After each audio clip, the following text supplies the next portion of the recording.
So something happened today, and honestly, I'm just so angry at this point. I'm so lost for words and so disappointed in the Nigerian country, the Nigerian law, the Nigerian police.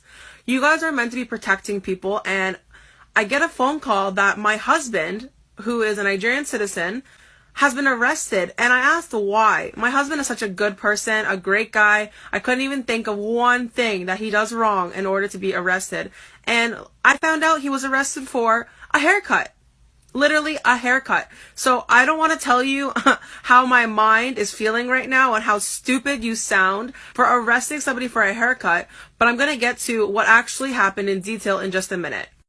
My husband was in Computer Village today to get his phone fixed, and he then took an Opay bike to go home, and the driver went through a red light, I don't know, guess being careless or whatever, and the police stopped him, the traffic police, and obviously he was going to get into some consequences based on the fact that he, broke a rule.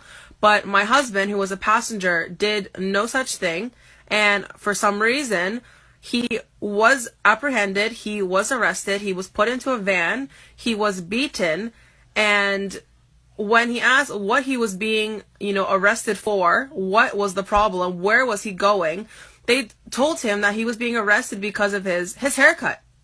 His fucking haircut. So, Nigeria, I am literally so infuriated with the way you guys are running your country. I don't even know how to put into words right now how angry, how emotional, how frustrated I am that I am married to a great man who, unfortunately, is a Nigerian citizen. And it's because of this that I've decided to make this public. I am trying to draw awareness to the fact that I'm outraged. I'm so disappointed.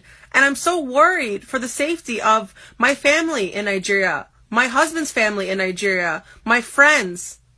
I'm scared for the fact that I will one day carry Nigerian children, and I would want them to see where they come from. But honestly, I'm embarrassed. I'm embarrassed for this country that the police is supposed to protect. The police are supposed to bring safety, reassurance to these people. And instead, you guys are scaring them. They actually run the other way when you guys come around. This will not be the only thing that I'm doing. I'm making this a video only for the fact that right now, I am not in Nigeria. But God knows, if I was in Nigeria, this would be a whole different thing. My husband is in pain right now. He was literally beat up at this jail. And you know what's even sadder is it's not a jail. It's an abandoned prison that's no longer being used that these officers took him to. So now, hearing about this haircut that has gotten my husband arrested, this great man arrested, I want to address the fact that I'm so disappointed at the fact that a country that claims that they believe in God, a country that runs on a religion, is arresting people for haircuts, for tattoos, for piercings, just for random reasons. They can just see someone on the road and decide to arrest them. And you want to know why? It's because you guys feel you have this great power because you hold a gun. You hold a gun and you think that you can use that and you can extort people for their money because of what? Like, who died and claimed you king? Who made you feel that you are so great in this world that you have the right to treat people like this? So when I was in Nigeria, I experienced this for the very first time in November, that our car was pulled over just on the regular road. A traffic officer pulled us over, and I could tell he hadn't noticed me in the back, but he was trying to extort my husband and his friend who was driving for money until he noticed me in the back, and I guess maybe got scared that I was a foreigner. He started questioning where I was from, and the fact that I was confident in my pidgin made him scared, and he let us go. But I 100% know that if I wasn't there, he would have definitely either taken them to jail, beat them up, extorted them for money, or done something crazy because he has a gun. And it's so enraging that this is happening. And I'm tired of it, and I'm not okay with it, and, I'm going to put a stop to this. And for the people that are still there that have not been able to be released, I am so sorry for what you're going through, and I just really hope that what we're going to be doing soon will definitely get you guys out of there, because this is ridiculous, and it's just not fair, it's not right, and this needs to stop. This is over.